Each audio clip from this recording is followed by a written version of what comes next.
আমার বর কালকে দেশি মুরগির মাংস এনেছে, এটা ফ্রিজে রাখা ছিল।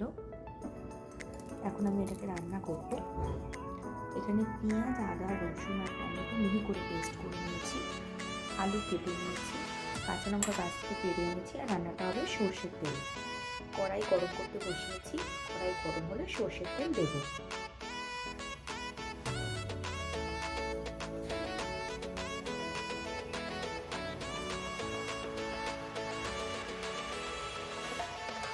প্রথমে একটু বেশি করে তেল দিয়ে দিলাম, কারণ এরপরে আলুগুলো ফার্স্টে ভাজবো, তারপরে পেঁয়াজ আদা রসুনটা কষাবো। আলুগুলোকে হালকা একটু নুন মাখিয়ে নিচ্ছি, তাহলে আলুর ভেতরে নুনগুলো ভালো করে ঢুকে যাবে। এরপরে আমি কড়াই ছাড়বো।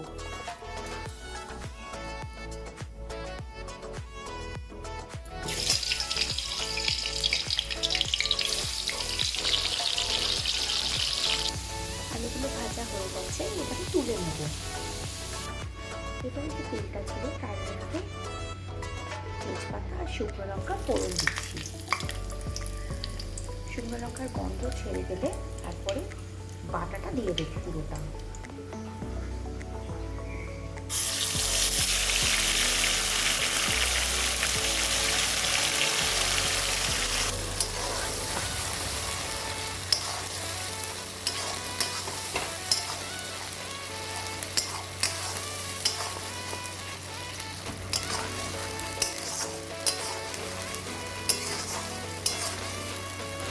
অল্প নুন আর হলুদ দিলাম।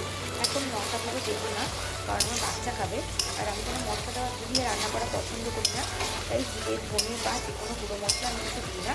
অল্প হাতে একটু গরম মশলা দেবো। পেঁয়াজটা কষে গেছে, তেল ছেড়ে দিয়েছে।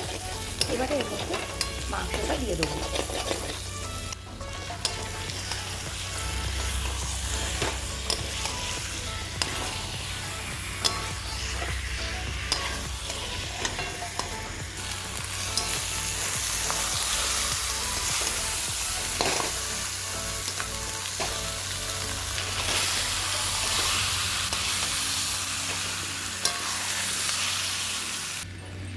কষানো প্রায় শেষের দিকে। এরপরে আমি এর মধ্যে লঙ্কা গুঁড়ো দেবো।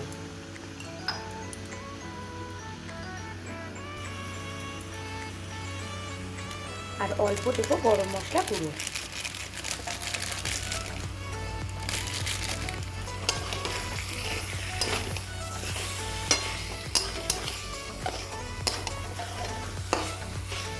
এদিকে মেথিটা তুলে নিয়েছি, ওই জন্যই আমি লঙ্কা গুঁড়োটা দিয়ে দিলাম। মেথি তুলে প্রেশার কুকারে দিয়েছি। এদিকে চা বসিয়েছি বিকেলের জন্য, চা খাবো বলে। এবারে এর মধ্যে আলুগুলো দিয়ে দিচ্ছি।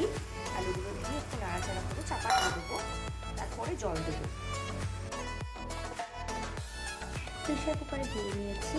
এরপরে এটাকে 4টে মতো সিটি দেবো, তাহলে হয়ে যাবে। একটু বেশি করে জল দিয়েছি, আমার বড় তো ঝোল খেতে পছন্দ করে, বেশি মুরগির ঝোল, সেই কারণে। তারপরে তো সার্ভ করার পালা।